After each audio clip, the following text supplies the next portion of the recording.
Diretamente do Brasil, Brasília, Distrito Federal. Quem vos fala, mestre Dinho, trazendo sempre informações na palma da sua mão, com notícias de utilidade pública, nacional e internacional. O mestre Dinho, eu quero aqui, antes de iniciar esta live, eu quero falar sobre o Pix do juiz Oscar Aníbal Chapman.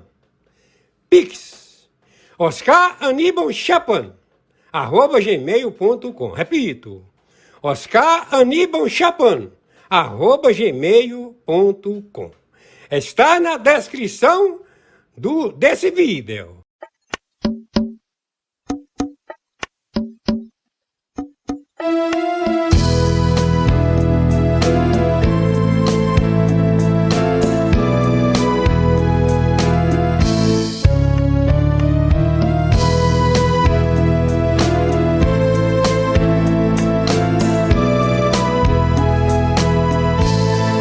Jesus traz um sorriso, um novo amanhecer, nos leva ao paraíso, a vida renascer. Novo dia raiou, a paz no coração, tudo novo se tornou, alegria e mansidão. Jesus traz um sorriso, um novo amanhecer, nos leva ao paraíso, a vida renascer. Jesus eu encontrei a autoestima, o amor sem medida, e nele me salvei. Jesus traz um sorriso, um novo amanhecer, nos leva ao paraíso, a vida renascer. Jesus está comigo, prossigo alegre agora, e graça salvadora, o melhor amigo.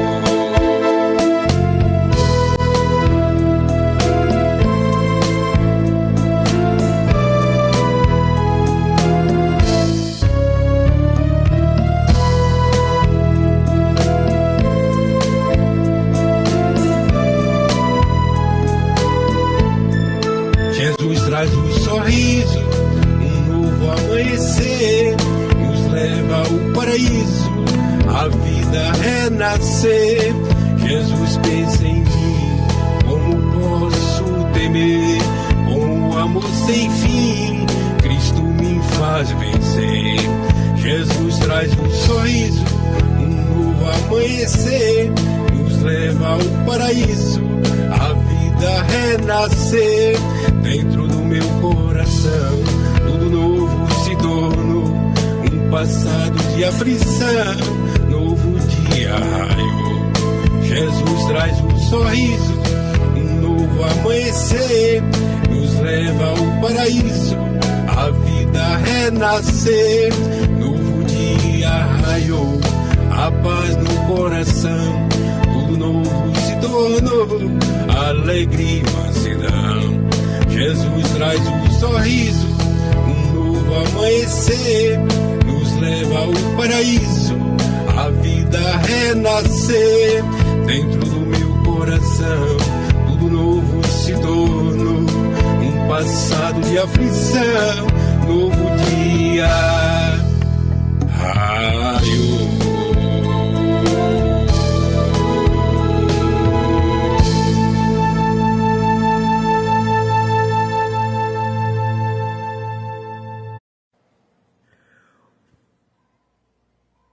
Muito bom dia, muito bom dia. No momento,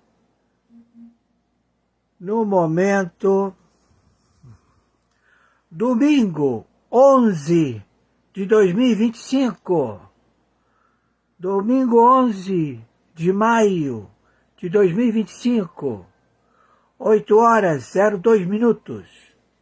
Eu quero manifestar o meu amor, o meu eterno amor, a todas as madres, a todo o ventre, a toda a procriação da humanidade, a você, mulher única, única mulher, descendente, progenitora, criadora da vida, mulher sábia, mulher com o dom da vida, da procriação, o dom inigualável, o dom estabelecido ao amor eterno, ao carinho eterno, a toda certeza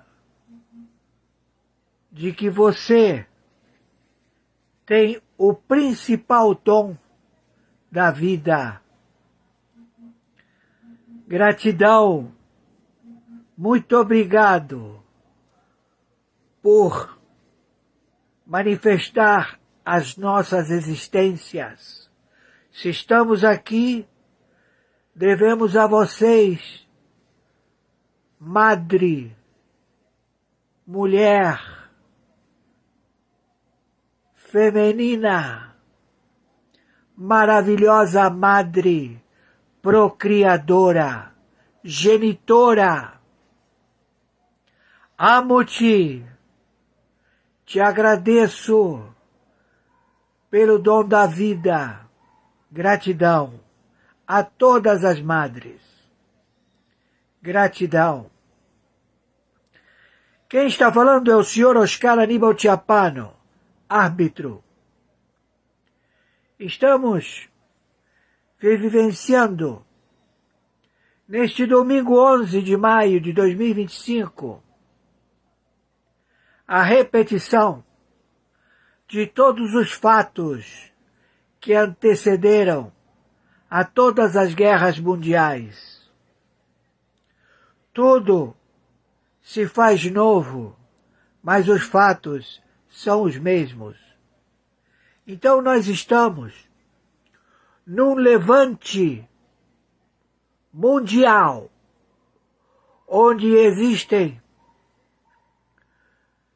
aqueles que não concordam com as determinações do bem comum, aqueles que se projetam as suas ambições e que muitos parecem inocentes, quando em realidade são os que mantêm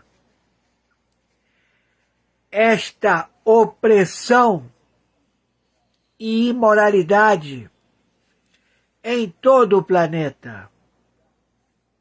Estes indivíduos que querem estabelecer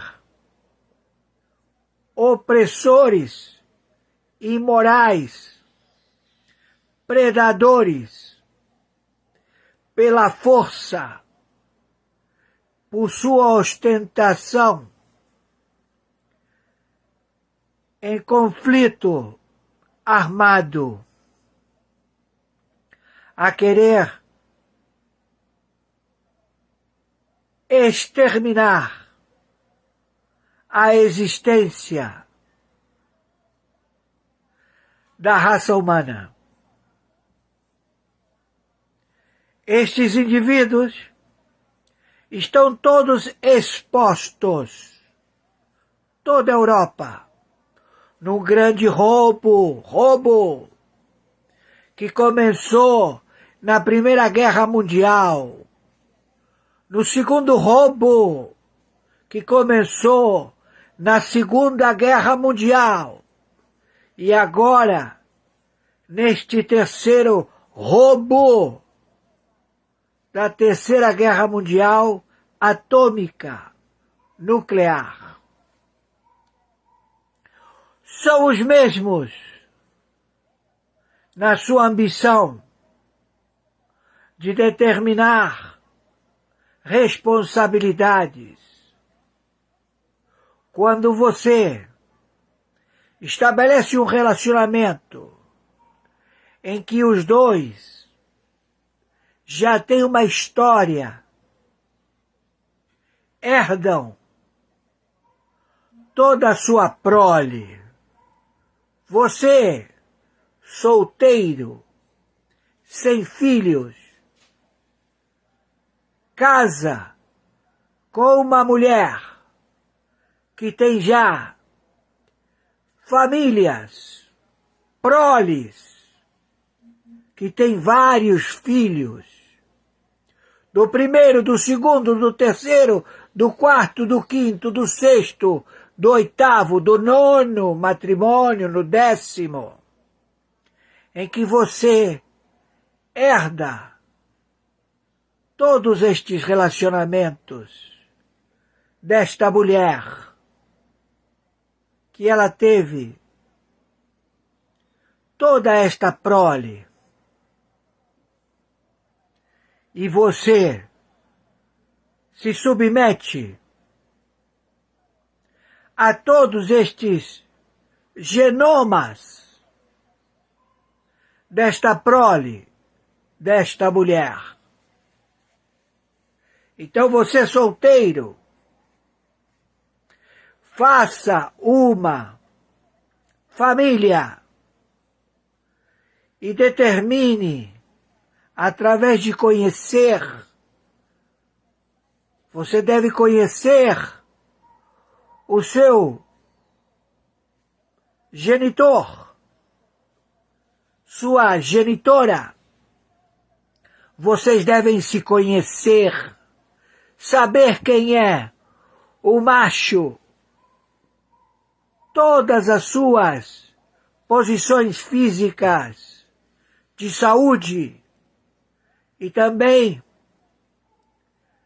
de seu comportamento genitor do passado, conhecendo os seus produtos de herança genitora, psicológicos, doenças, conhecer o que você está levando para a sua gestação da sua prole, da sua descendência. Você vai criar um ser com todas as características dos genitores que criaram a sua companheira e que criaram o seu companheiro. Então vocês devem se conhecer, saber quem são vocês,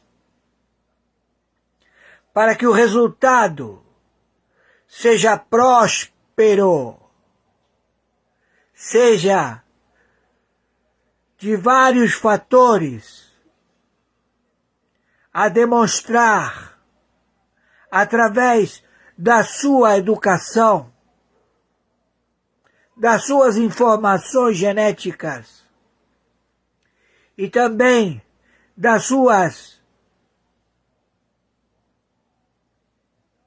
formas de outorgar a sua prole, a seus filhos, um conhecimento de atitudes prósperas e não fatos e atos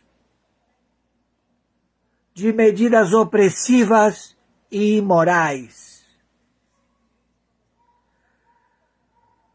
Faça com que a sua prole tenha conhecimento, seja a procriar o benefício da humanidade.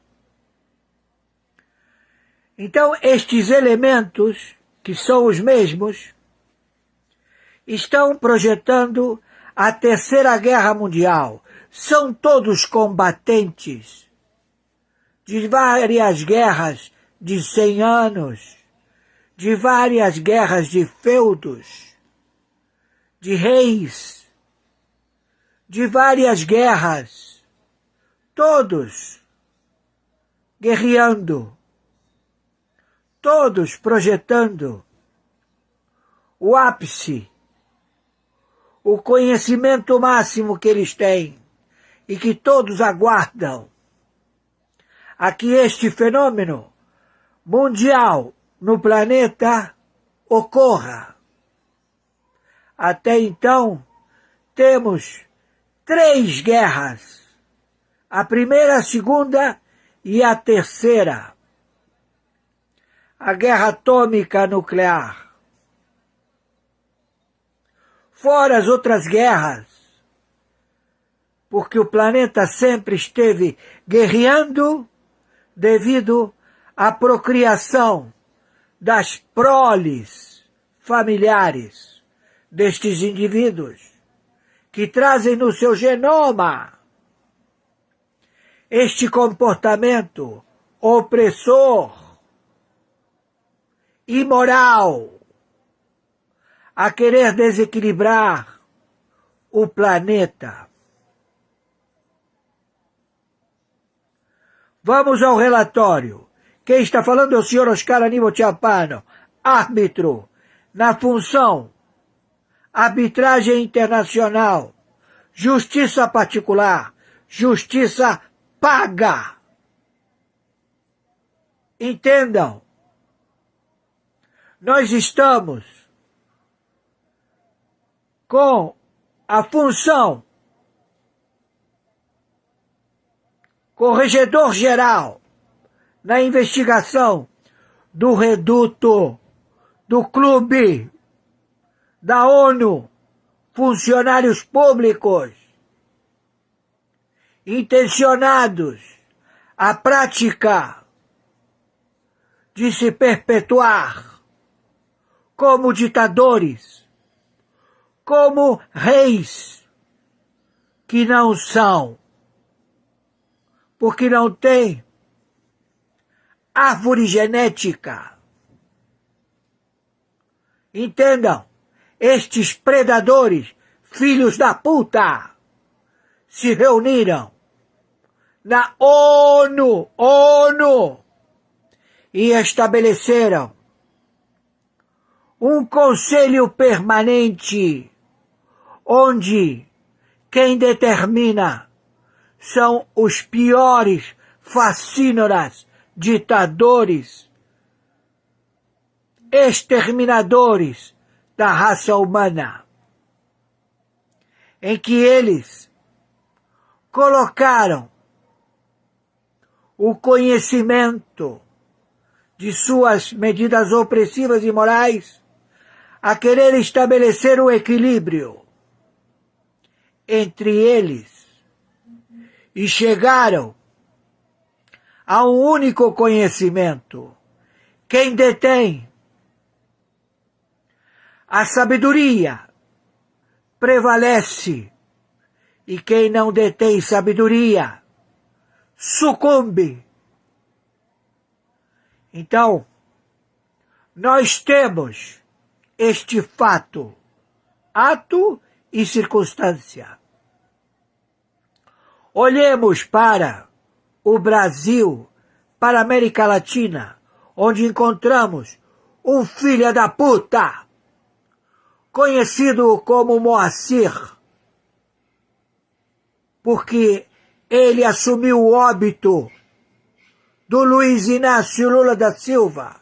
São vários Luiz Inácio Lula da Silva, uma vez magros, outras vezes alto, outras vezes com o pé grande, outras vezes com os olhos claros, outras vezes com características físicas da sua carapuça, dessa cara de filha da puta, a querer enganar o povo com a sua cambada de ladrões, de funcionários públicos, ladrões filhos da puta, a querer impor, com medidas opressivas e imorais, o domínio de uma população de 270 milhões de brasileiros. Você dirá, são 217? Não. O IBGE não tem a contabilidade. É tudo falido. É tudo manipulado. A Dataprev, que já tinha acabado de nunca mais existir, colocar a inteligência artificial para funcionar, eles restabeleceram de novo esse covil administrativo a seduzir funcionários públicos, porque eles vão no cargo, eles não vão nas pessoas, porque eles não querem nem saber se o sujeito ele é bem nascido, ele tem costumes verdadeiros. Não, porque ele é seduzido. Ele é seduzido por uma máquina, Dataprev, que todo mês vai colocando dinheiro extra e que aí vem os detentores desta máquina e lhe falam: oi, você recebeu o dinheiro? Então você tem que proceder conforme nós determinamos. E ele, funcionário público, que é bem intencionado, benfeitor, figura imaculada na sociedade, detém um feudo administrativo como funcionário público. Ele é o que toma conta da repartição. Ele é o todo-poderoso. Quando ele falece, o filho assume. Dentro desse feudo político, administrativo, de eterno. Isto vem se projetando há décadas. Desde a época do traficante de cocaína, Neves, aquele baixinho filha da puta, traficante de pó, conjuntamente com o seu desafeto à época, também traficante de cocaína, Délio Jardim de Matos, da aeronáutica. Os dois saíram na porrada e falaram: se o Neves assume, ele manda me matar e eu vou perder de traficar a cocaína para o planeta. Então, mandou matar o Neves. Encheu ele de buraco na barriga. Entenderam? Tô sendo claro. E de lá pra cá é um feudo contra outro feudo. São vários. Abriu o leque para o sistema mundial, onde todos os traficantes mundiais, os yaguns, se estabeleceram a tomar posse dos consumidores de drogas. Mas para tomar posse dos consumidores de drogas, se fez necessário tomar posse de onde eles se localizam. São continentes. Continente americano, continente sul-americano, centro-americano, Ásia, África, Europa e a puta que o pariu. Então, a lei do terrorismo é para caracterizar que todo filho da puta que quer se estabelecer a traficar começa como vapor, como consumidor, e dali ele vai prosperando para o seu feudo se tornar líder. E se ele não pensa assim, ele é morto, descartado, porque a intenção é o terror, é o domínio do território. Então você, jurista, você que estuda as leis, seu filho da puta, ignorante, acorda pra vida. Nós estamos tratando com terroristas. Quando o chefe da boca fala, quero ver todo mundo de rifle, tem balas aí, se sirvam à vontade, vamos combater. Ninguém se nega. Ninguém. Todo mundo está pronto ou morre. Então, nós estamos falando de um terrorismo mundial caracterizado como o pior opressor, o pior patrão, a pior formatação de sobrevivência da humanidade, que ele vende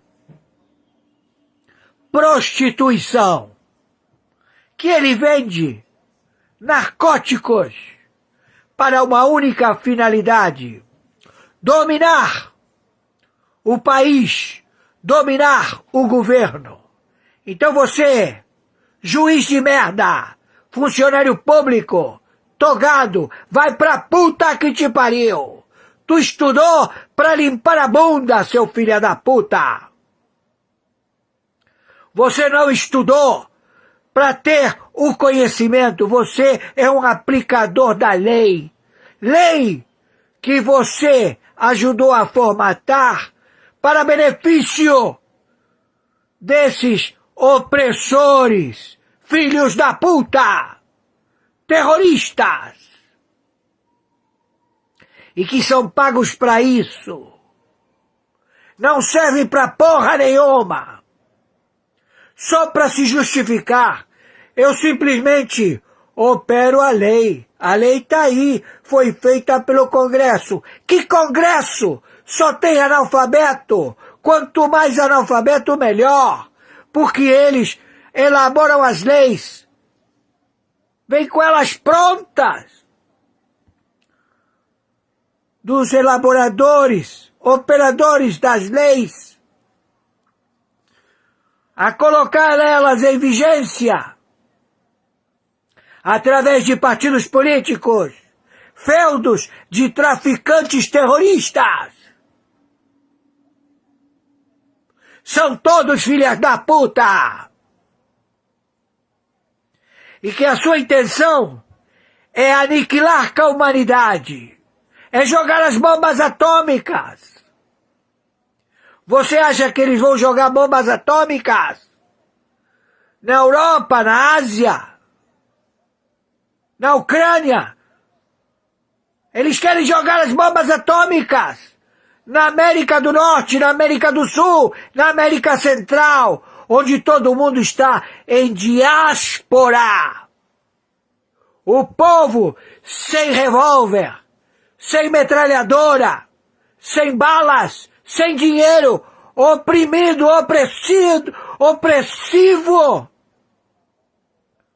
Foge, sai de um país para outro, a pé, para sobreviver a estes filhos da puta, quando seria muito mais fácil o povo se juntar, ir nos palácios de governo e pegar esses filhos da puta pelo cu, pelo rabo e pendurá-los em praça pública, sendo esfolados,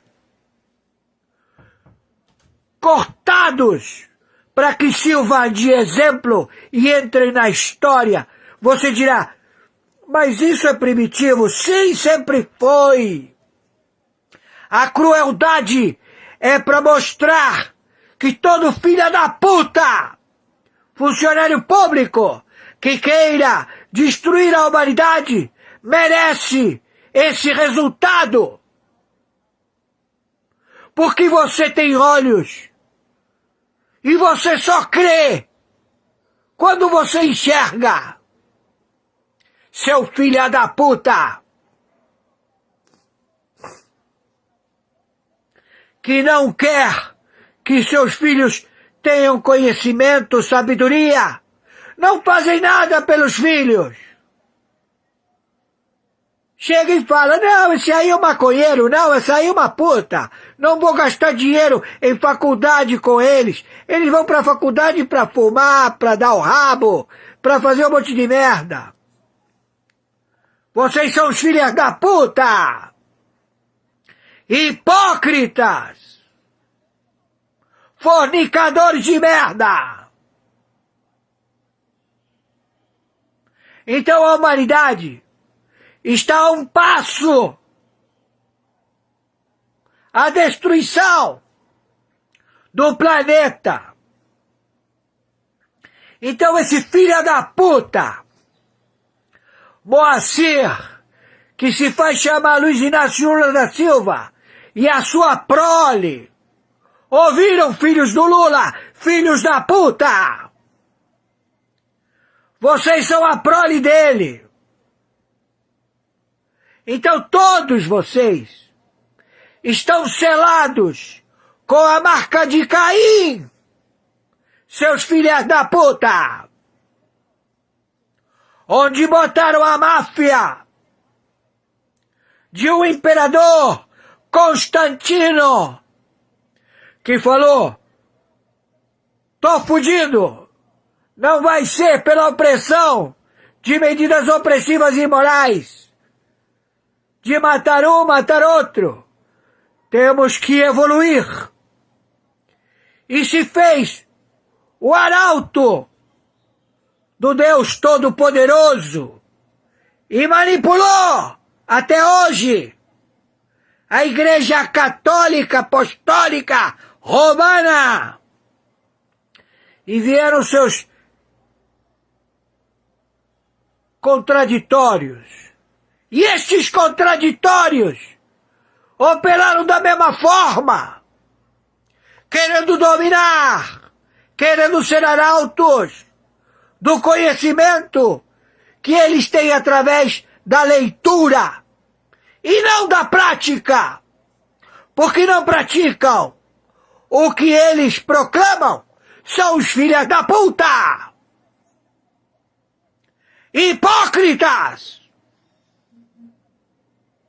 que usam a fragilidade do ser humano para medidas opressivas e imorais.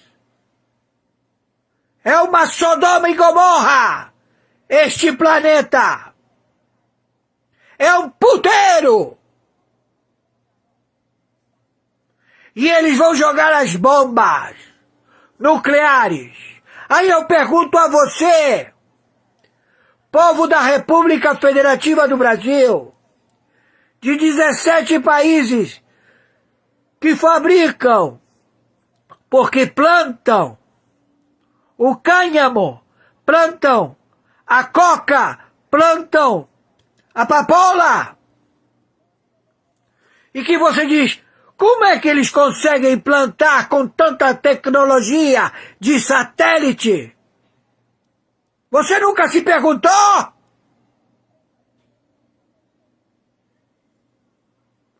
Você é tão ingênuo que fica vendo televisão falando de bonequinhos, de comidinhas, quando estamos numa guerra nuclear, em que um rouba o outro, todos se juntam a roubar, o Putin tá puto, porque ele é mafioso, ele nunca mentiu. Aí apareceu o Moacir, travestido de Luiz Inácio Lula da Silva, a se queixar do Trump. E o Putin olhou para a cara dele como dizendo, você, Moacir Lula, tá fudido. Você vai pra vala, você é meu ás na manga. Você e o Maduro, filha da puta. Os dois estão acautelados. E também todos vocês, do GovBR, senadores, deputados, de partidos políticos, vocês das autarquias, das polícias, federal, civil, militar, bombeiro e a puta que o pariu. Vocês são um só. Vai afrontar o quê? Seus filhos da puta! Quando vocês entre vocês se roubam. Cheiradores de merda! Todos identificados, seus filhos da puta! E querem submeter as nossas crianças a serem estupradas! Bebês! Bebês! Bebem o sangue delas! Se injetam! Vocês são opressores animais! Filhos da puta!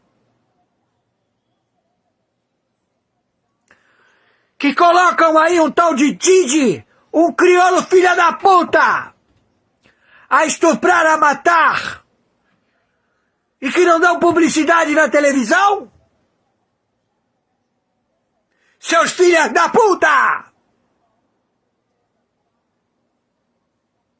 A humanidade não é isso. Eu conheço centenas de bilhões de seres humanos que têm amor. A madre. Há uma mulher genitora com um dom divino, procriação. E estamos todos a aguardar o valente produto da gestação a liderar, a ser o super-homem, com o olhar fulminante de amor, modificar toda a humanidade. Mas vocês opressores, mentirosos, degenerados, não querem que ele venha, pois ele já existe, já está aqui. Porque somos todos nós, seus filhos da puta. Todos nós, imperfeitos, temos a condição de dizer: queremos um mundo para viver em harmonia e não para ser destruído por vocês, 4 gatos pingados, filhos da puta! Tô sendo claro! Então você, que se faz chamar Luiz Inácio Lula da Silva, conjuntamente com toda essa cambada, mas eu respeito aquele que diz: eu sou ladrão. O outro que diz: eu sou traficante. O outro que diz: eu sou o capeta. Eu sou o líder da potestade de Satanás na terra. Que é o Irã, o Ali Khamenei e sua cambada. Que não é muçulmano porra nenhuma. Que ele fala o idioma que não é o árabe, e que para ele ler o Alcorão, ele tem que saber ler o Alcorão em árabe. E que quer exterminar com a Arábia, quer exterminar com o mundo árabe, quer exterminar com toda a população do mundo. Esse filho da puta, charmuta, Ali Khamenei, e a puta que te pariu, tua descendência, todos já identificados. Não sobreviverá ninguém. Saiba, porque eu tenho certeza. É melhor acabar com essa merda o mais rápido possível, porque vamos agir imediatamente. Seus filhos da puta, não venham falar de democracia, estupradores, assassinos. Conforme determinação, meu Pix de sobrevivência, porque quem me paga é a boa vontade de vocês. Eu estou trabalhando ad honorem, comprei esta briga. Não recebo de ninguém, só de vocês, através do meu Pix de sobrevivência.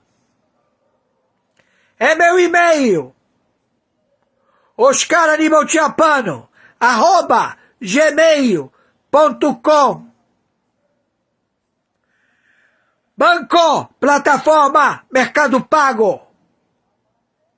Meu Pix de sobrevivência é meu número de identificação.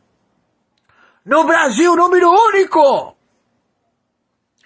510 466 447 34. Banco, plataforma, Mercado Pago. Não tenho nada a temer, porque quem se mete acaba na vala, cheio de buraco. E todo mundo sabe.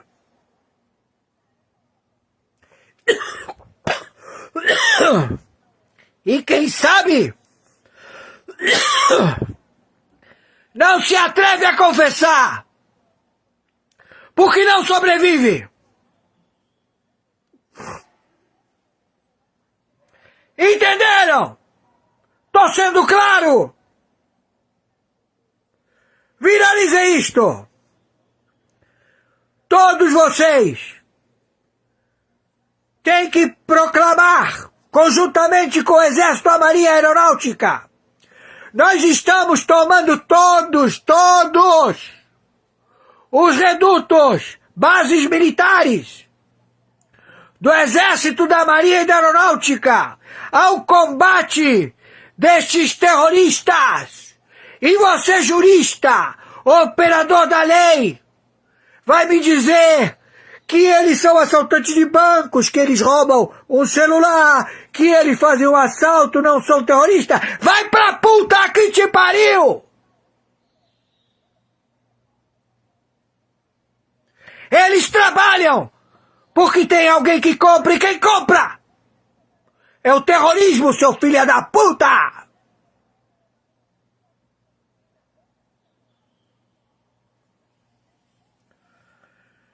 Determinem 142 e vamos combater, porque ele sequestrou esse que se faz chamar Luiz Inácio Lula da Silva e a puta que o pariu, ele e a prole dele.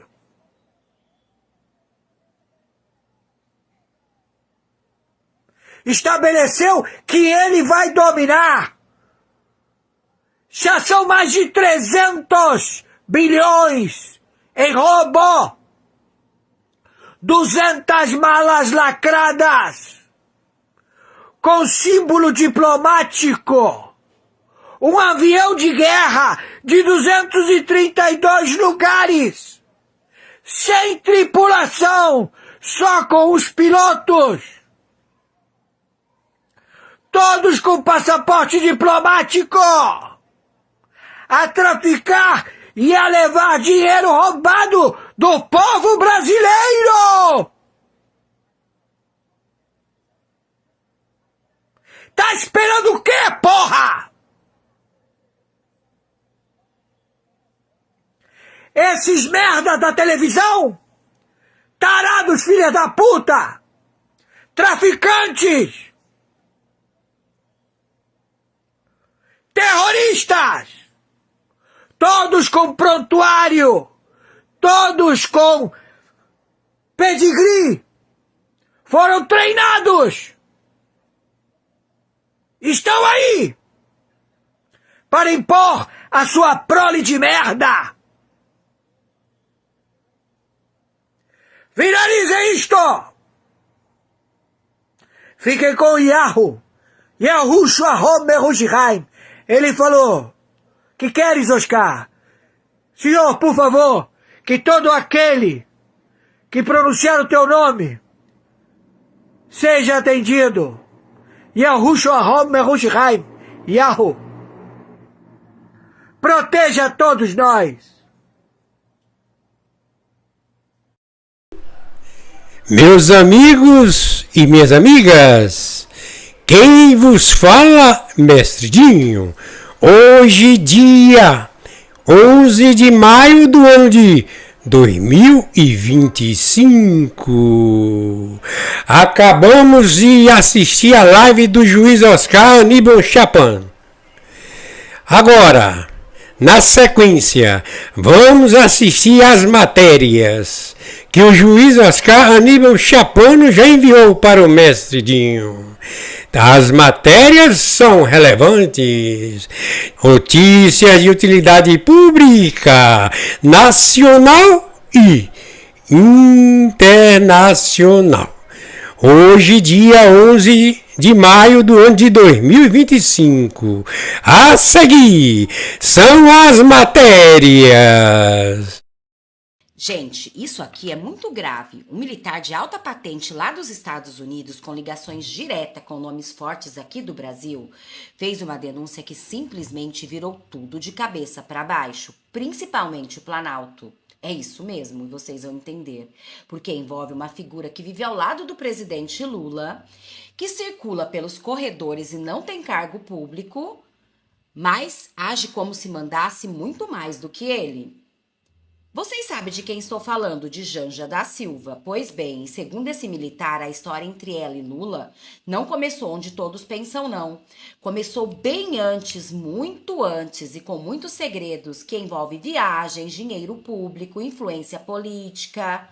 E o mais sério, teria ferido diretamente a honra das Forças Armadas. Sim, teria ferido a honra das Forças Armadas. E mais, TV brasileira parou, uma morte pegou todo mundo de surpresa. E até a imprensa tradicional, que sempre defendeu o governo Lula, agora se rendeu e escancarou a vergonha que tá virando tudo isso. Será que Lula perdeu o senso do ridículo? Porque dessa vez ele passou de todos os limites. Só para vocês terem uma ideia que Lula passou de todos os limites, até mesmo um militar de alta patente que não costuma se pronunciar, se pronunciou e detonou com Lula. Mas eu não vou ficar dando muito spoiler pro vídeo não ficar muito longo. Então já vou pedindo para você se inscrever no canal se não é inscrito, compartilhar com o máximo de pessoas que vocês conseguirem e deixar o seu like. E eu já vou começar com um vídeo que eu preparei para vocês de ninguém mais e ninguém menos, de Nicolas Ferreira, uma vitória.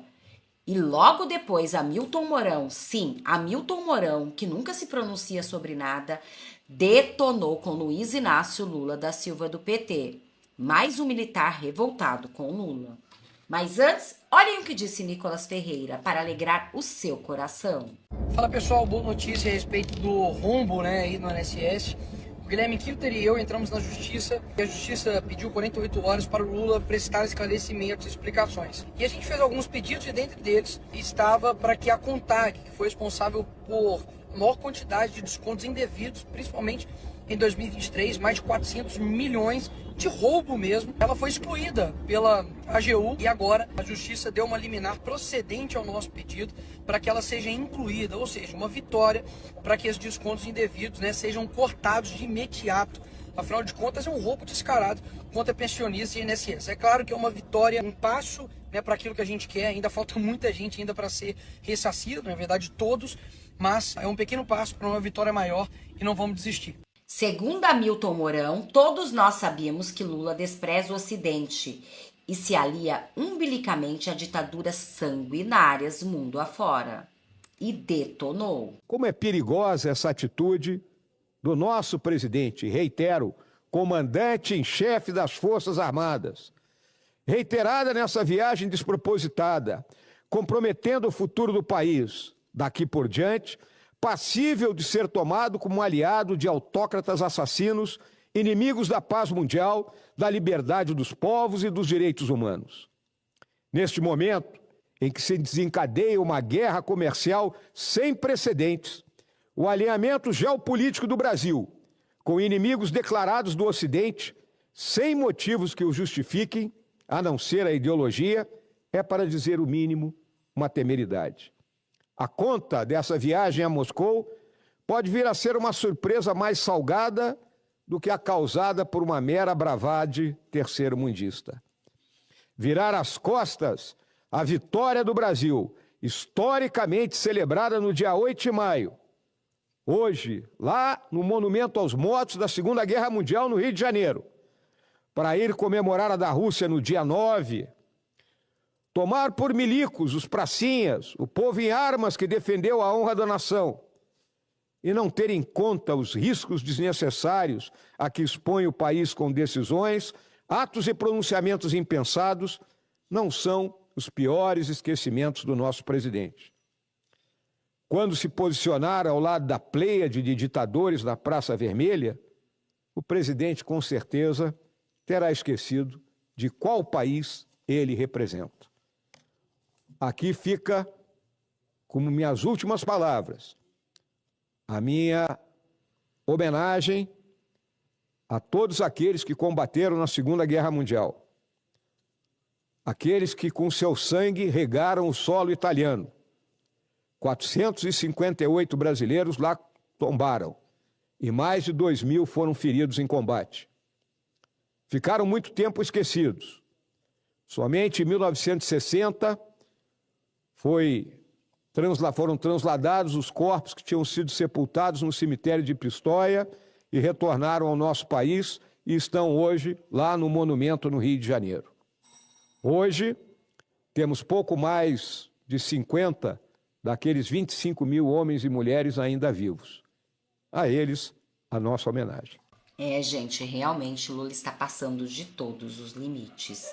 Mas quem passou de todos os limites mesmo foi Janja da Silva, e sem cargo público, com o nosso dinheiro. E o que vai ser revelado agora vai deixar vocês chocados, gente. Para vocês terem uma ideia, segundo esse militar, está ferindo até mesmo as Forças Armadas. E você vai entender através desse vídeo. Só assista esse vídeo, gente, porque a cereja do bolo vem agora. E essa viagem da Janja não tem como a gente não... Janja foi na frente, e essa viagem da Janja não tem como a gente não estabelecer determinados paralelismos, né, com a própria performance ou o papel que tinha a amante ou a namorada que Lula tinha quando viajava ao exterior muitas e muitas vezes. E isso tem uma repercussão muito ruim para as Forças Armadas, eu te confesso, porque quando você tem um presidente da República, que tem a primeira-dama, que era a Marisa Letícia, que fica em casa e ele viaja com a namorada e pede para os militares não colocarem o nome no manifesto de embarque, você está forçando militares a faltar com a verdade, a ferirem até os seus códigos de ética, porque é uma ordem de que você não pode divulgar quem está naquela aeronave. E é mais ou menos isso, Pitoli, que começa a acontecer de novo. E existem, no bojo da Lava Jato, existem depoimentos falando do papel, da namorada do presidente Lula, levando malas e valores, alguns falam em diamantes, outros falam em depósitos feitos em Portugal. Existem inquéritos em Portugal abertos sobre corrupção que remetem ao papel daquele período da namorada, amante do presidente Lula. E veja que agora nós temos um outro momento em que uma outra mulher, agora a primeira-dama, mas que você sabe que o papel da Janja, para muita gente, as pessoas pensam que o papel começa quando ela visita o presidente Lula ali na prisão de Curitiba e que faz as visitas íntimas e ali eles estabelecem uma relação amorosa e depois ela acaba se transformando na primeira-dama. Mas você sabe que essa semana alguns dos meus seguidores me enviaram, eu queria até que a gente projetasse uma lembrança de que nos idos, quando nós tínhamos ali o Teatro das Tesouras bombando, o PSDB ali fingindo, né, que era oposição ao PT, hoje a gente sabe que são duas faces, um da social-democracia, outro do socialismo sindical. Eles, na verdade, se revezavam ali com o pensamento de esquerda, mas houve ali, já naquela época, veja que o PSDB faz uma solicitação, deixa eu tentar abrir aqui para eu poder ler junto com você. E nessa solicitação eu achei muito interessante, porque é uma solicitação que... Peraí, deixa eu achar aqui. Desculpe, eu me perdi aqui. Mas eu creio que vocês estão mostrando para a audiência e eu posso ler aqui do meu computador. É um requerimento de informação e esse requerimento de informação foi feito pelo PSDB, na época, o deputado Luiz Carlos Rauli. E ele pede, olha só, solicita informações ao ministro das Minas e Energias em 2006. Pitoli, nós estamos falando de quase 20 anos atrás, 20 anos no passado. Olha só, está ali solicitando, por quê? Porque havia uma funcionária, Rosângela Silva, na empresa estatal Itaipu Binacional, e eles queriam saber por que essa funcionária foi nomeada pela atual administração do PT e por quê, com que critérios e qual era a razão. E eu ouso afirmar, Pitoli, que o PSDB já sabia desde aquela época que a Rosângela, hoje a Janja, a atual primeira-dama, ela era uma pessoa que desempenhava algum tipo de papel de importância para o PT. Então você veja que essa militância e talvez o fato dela vigiar com um destacamento precursor, chegando antes para algumas conexões até com Nicolás Maduro, quem sabe até já articulando parte dos recursos do PT que ainda estão no exterior, parte estavam ali no Panamá. Nós sabemos que a Lava Jato nos mostrou que grande parte da propina que era paga pelas empreiteiras, Odebrecht, etc., nos acordos que eram financiados pelo BNDES em obras de mais de 10 países, a parte do PT, da corrupção, da propina, era depositada no exterior e era paga inclusive marqueteiros. A gente sabe dos marqueteiros que confessaram que recebiam no exterior com esse dinheiro. Parte desse dinheiro, Pitoli, ainda se encontra no exterior e precisa ser posicionado em algum local fora, longe dos olhos do governo americano nesse momento em que nós temos essa alternância de poder com Donald Trump. Então, é uma situação que a gente vê, nesse requerimento aí não tem o número, mas eu mandei também um outro que aparece, eu vou até falar o número para que a nossa audiência não pense que é um documento apócrifo, é o requerimento 3596 de 2006, então do PSDB, já solicitando informações sobre o contrato de trabalho da funcionária Janja, Rosângela Silva, à época. Então, é um assunto antigo. Eu posso dizer que eu ouvi a entrevista do Chiquini aqui ainda agora, dizendo ele que, como um advogado criminalista, ele sente o cheiro, né, do que existe ali de um crime, de corrupção, a grande possibilidade que a gente tenha a utilização desse evento na Rússia para fazer como o Nicolás Maduro fez já com bastante antecedência, que ele pré-posicionou todo o dinheiro da corrupção e desse grupo que está na Venezuela via Turquia e para a Rússia. Já mandou muita quantidade de ouro, ele já tem inclusive bens dos seus filhos, imóveis, etc., tudo posicionado tanto na Turquia quanto na Rússia. Você sabe que o próprio ditador Bashar al-Assad da Síria foi para a Rússia e está lá recebido, né, asilado ali, e tudo indica que há um movimento de grande parte dessas ditaduras de aproximação com a Rússia agora, sob o patrocínio da China. Gente, o negócio tá ficando feio, vai ter muita coisa que vai ser descoberto. E vocês acharam também, vocês ficaram questionando sobre isso? Eu, particularmente, fiquei com a pulga atrás da orelha. E vocês sabem desse embate que está acontecendo na Câmara dos Deputados entre o Judiciário e também o Congresso? Sebastião Coelho se manifestou sobre isso, invocou o artigo. Só assistam, gente, para vocês entenderem a que pé está isso. E eu posso garantir para vocês, é muito pior do que a gente imaginava. Olá, pessoal. Paz a todos. Olha, essa guerra do Supremo Tribunal Federal com a maioria da população brasileira precisa acabar. Essa guerra que está sendo iniciada entre o Supremo Tribunal Federal e a Câmara dos Deputados precisa acabar. O nosso país precisa de paz. E qual a solução? A solução é a revogação dos artigos 359, letra L, e 359, letra M do Código Penal. Esses artigos tratam da abolição do Estado Democrático de Direito e a deposição de governo legitimamente eleito. Existem alguns projetos em tramitação, tanto na Câmara quanto no Senado, para fazer adaptações desses dois artigos. Não resolvem. A solução é a revogação pura e simples desses dois artigos. Com essa revogação, todos os processos que estão em andamento no Supremo Tribunal Federal acabam imediatamente. Traz paz para a população, pacifica as relações entre os poderes e retira o Supremo Tribunal Federal dessa enrascada que ele está. Na sequência, apresenta-se um projeto de lei para tratar especificamente da defesa do Estado Democrático de Direito e das instituições.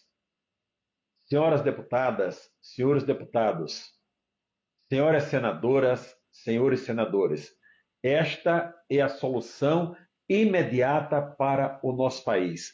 Revogação dos artigos 359, letra L, e 359, letra M do Código Penal. Isso será feito, os senhores sabem disso, rapidamente. Havendo acordo, isso resolve imediatamente. Nós precisamos entrar em um momento de paz em nosso país. A situação que estamos vivendo poderá nos levar a caminhos completamente desconhecidos. Fica essa contribuição e eu espero que ela seja acatada ou outras possam ser apresentadas nesse sentido.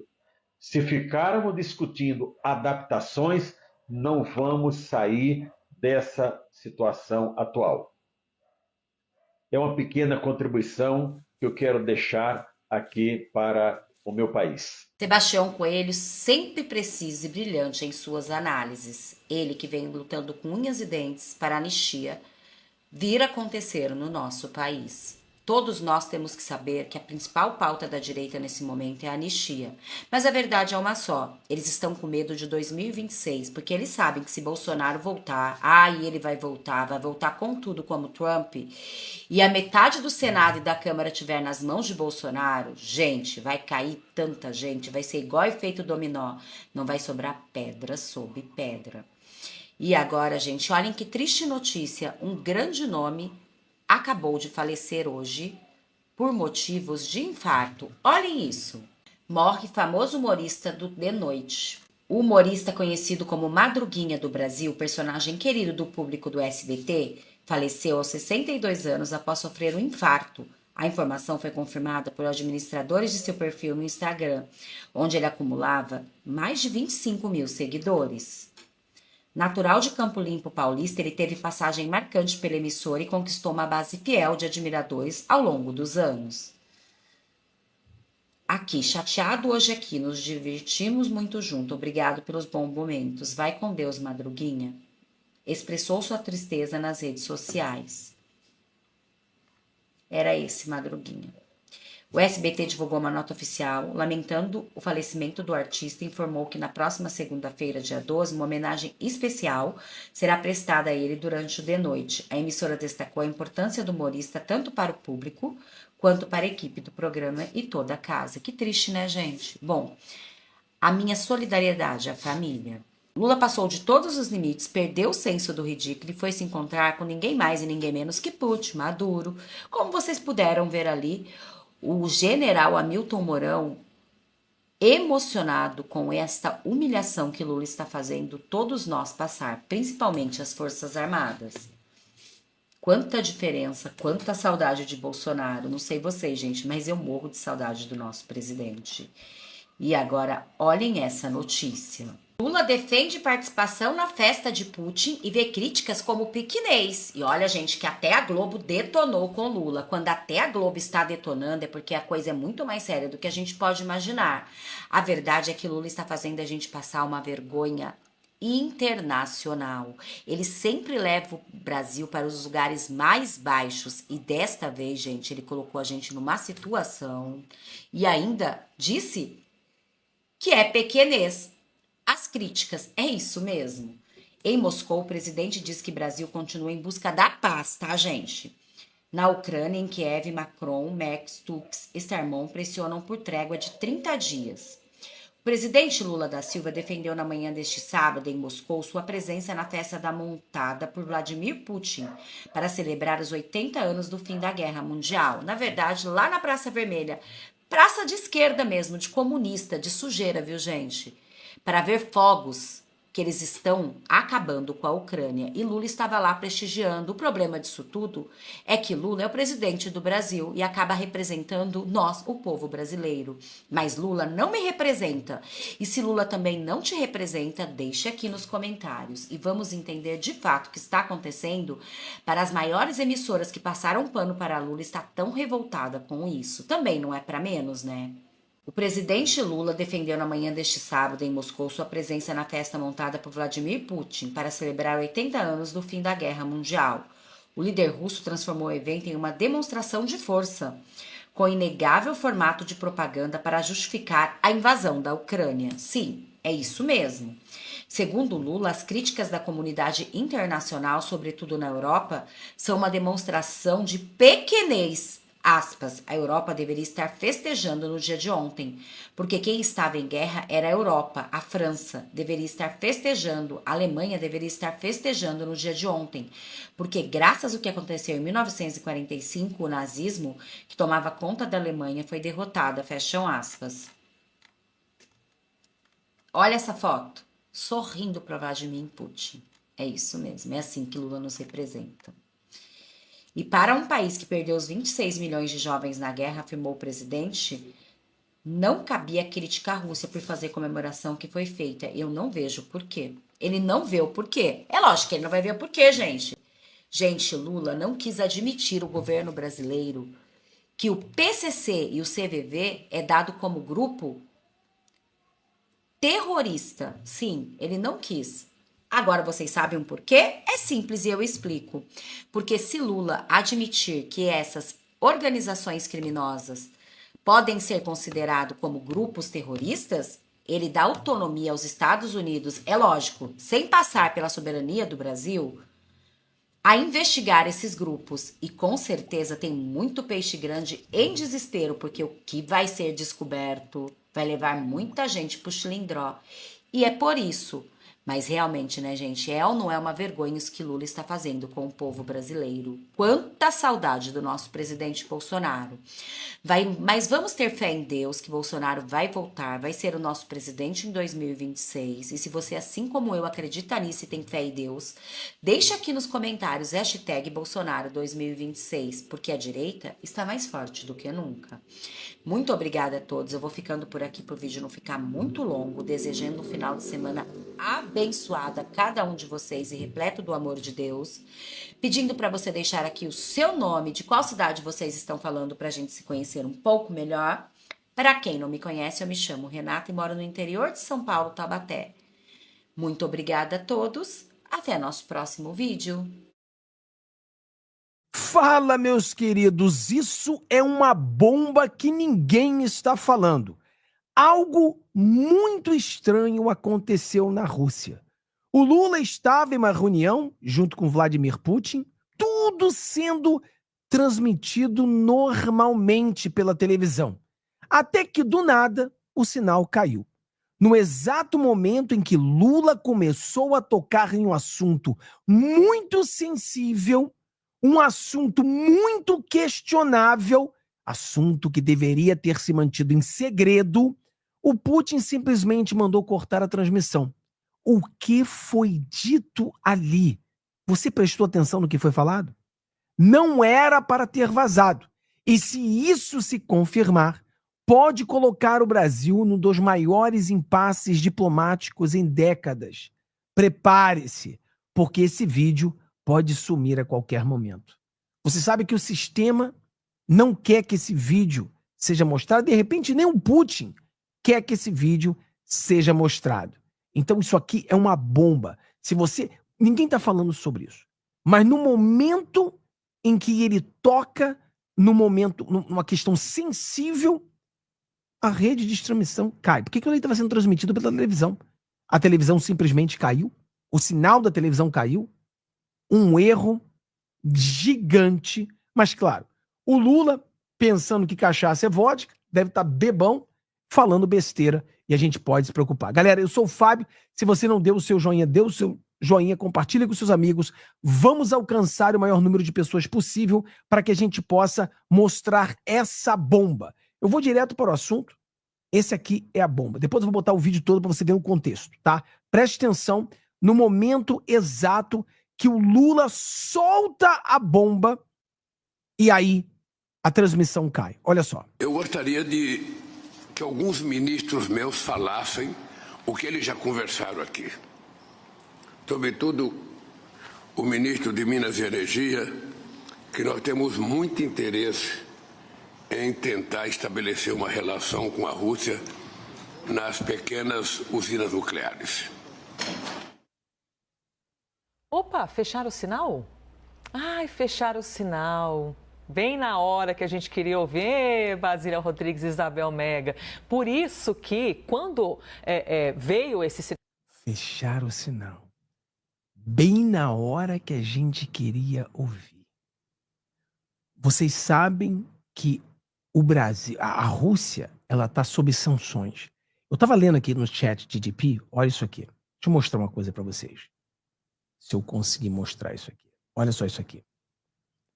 Aqui eu fiz a pergunta. O Brasil pode sofrer problemas por o Lula estar negociando de certa forma com a Rússia? Eu vou botar o vídeo todo, mas entenda o contexto.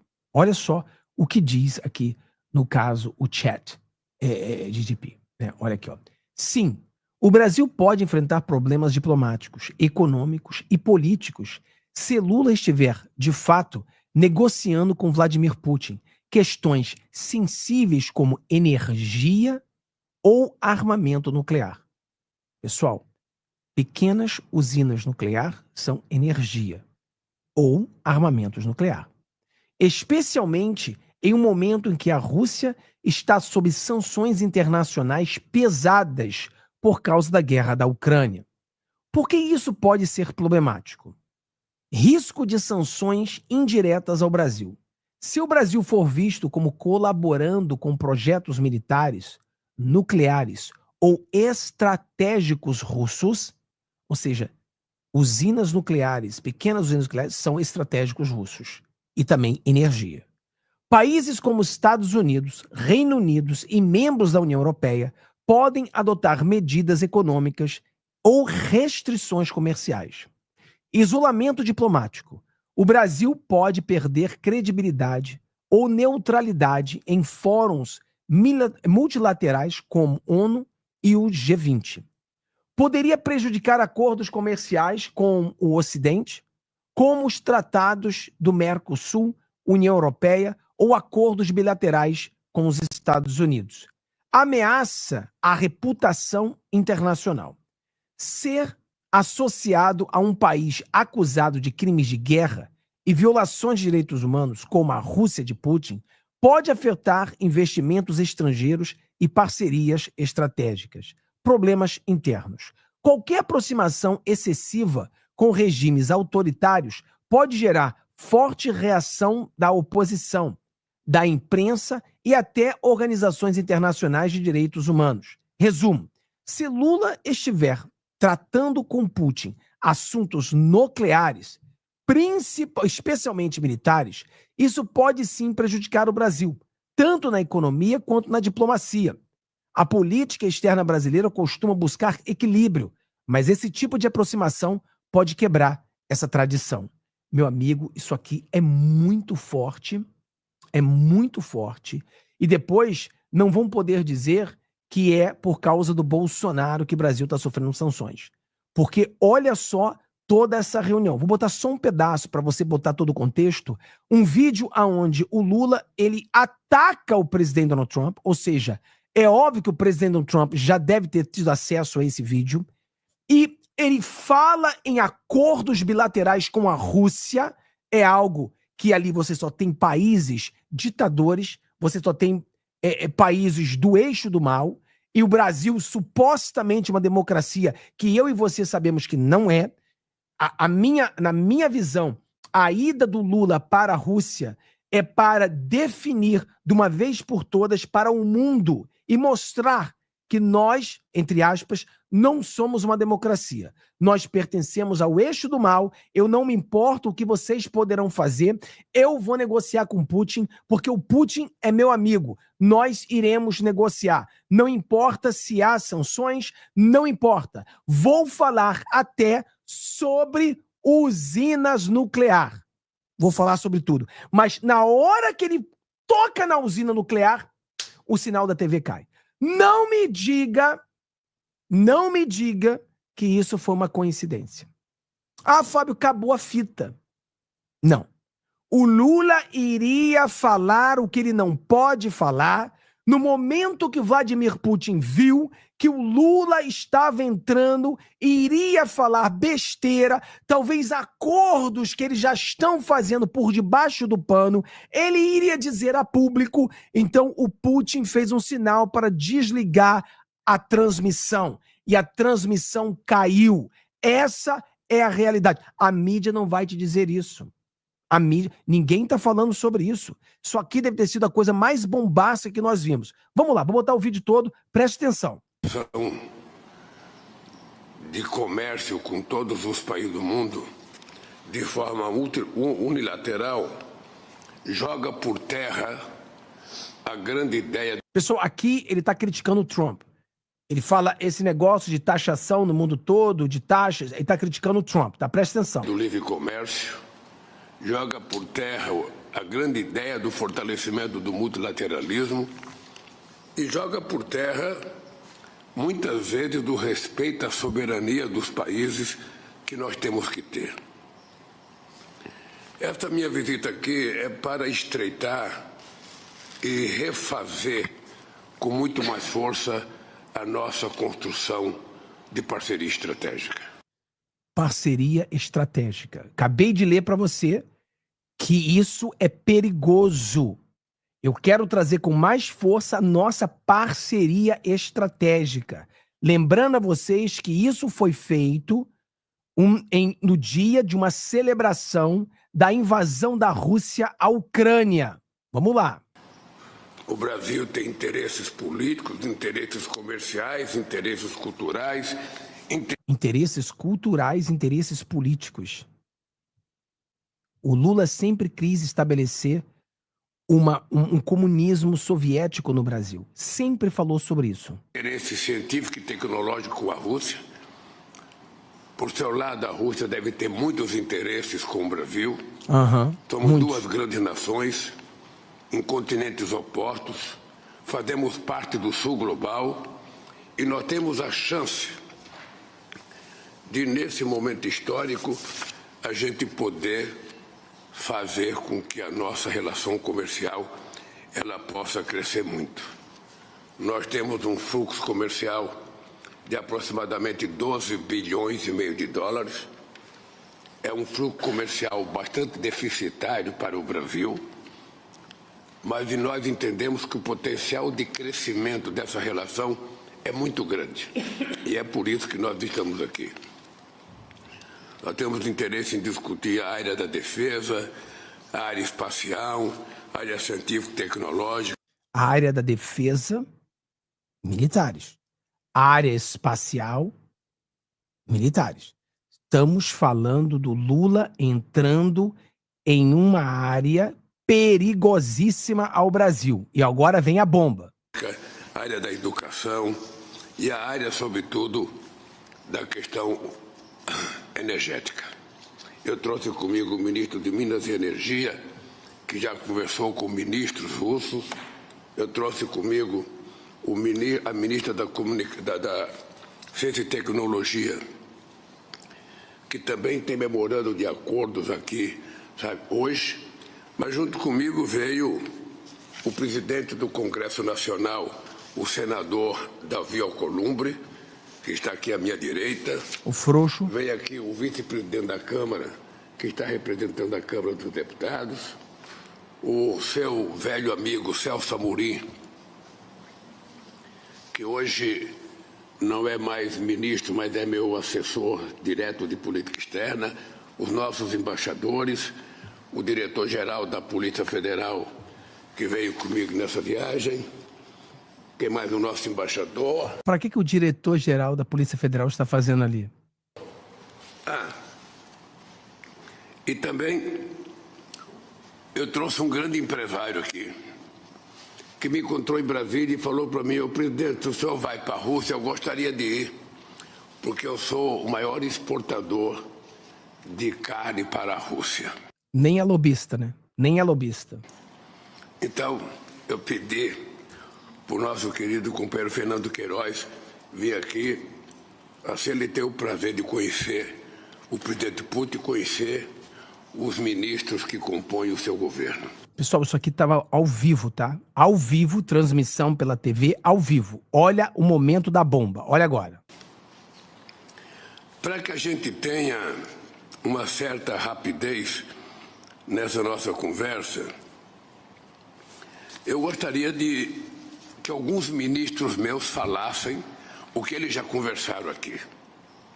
Sobretudo o ministro de Minas e Energia, que nós temos muito interesse em tentar estabelecer uma relação com a Rússia nas pequenas usinas nucleares. Caiu. Opa, fecharam o sinal? Olha. Ai, fecharam o sinal. Olha. Bem na hora que a gente queria ouvir, Basília Rodrigues. Olha só, até o pessoal da CNN, eles se tocaram. Fecharam o sinal?